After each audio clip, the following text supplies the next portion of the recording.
Executive Director of Heritage Action, Jessica Anderson, joins me now with her thoughts on this. Jessica, thanks so much for being with us today. It's great to see you.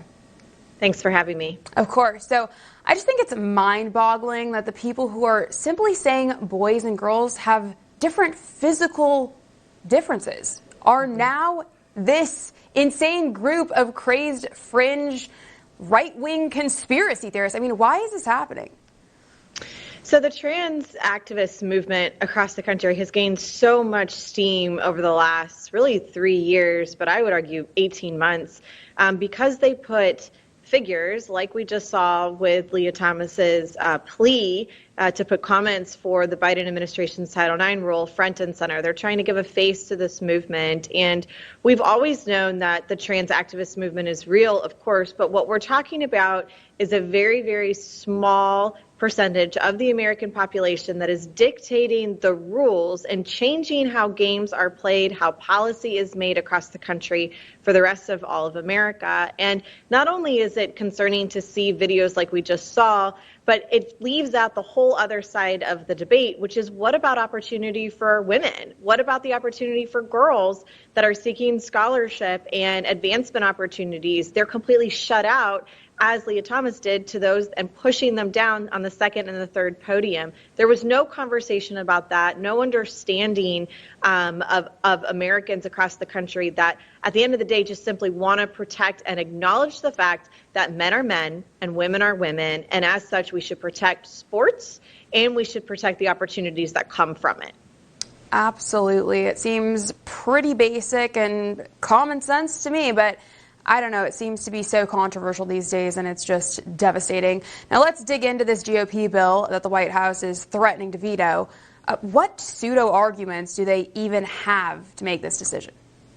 Well, the Biden administration does not have a leg to stand on in opposing a very common sense piece of legislation that Congressman Greg Steube of Florida has put forward. It's going to have a vote on the House floor this week. And yes, Biden has indicated he will veto it if it gets to his desk. But the reasoning is so shallow, and it doesn't actually talk about the merits of the bill. You read the bill, and it's very common sense. It says that women and girls should be protected in sports for not only scholarships, but for safety. Those are common sense things. Also, if you look politically, all of the measures that are in Steube's legislation poll 85 to 87% support amongst Republicans, Democrats, and independents. So again, to my earlier point, this is such a small, extreme, progressive left part of the country that is somehow managing to pull the Democratic Party with them. That is a mistake.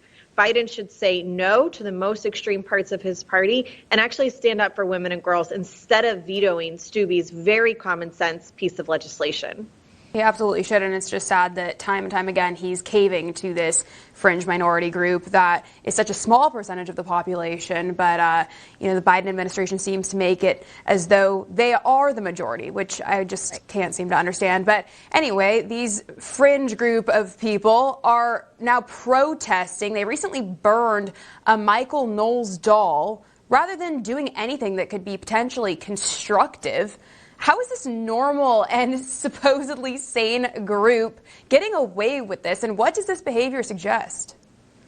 Unfortunately, Biden's Department of Justice and the law enforcement parts of the country that the Biden administration directly controls, they turn a blind eye to this form of trans activism, and it's at the detriment of the American people. The role of the DOJ is to keep justice and law and order within our country. Right now, unfortunately, the DOJ has been weaponized. They've been weaponized against the American people, specifically against parents, and they're not doing anything to actually protect the streets in the way that you would want to see against such reckless violence from these trans activists. But I have to say, there's a split screen that's actually really going on here because so many state lawmakers and state legislatures have stepped up to the plate to try to correct the wrongs and push back against the Biden administration. There are a number of states, Texas, Oklahoma, Missouri, all have ongoing legislation right now at the state level to protect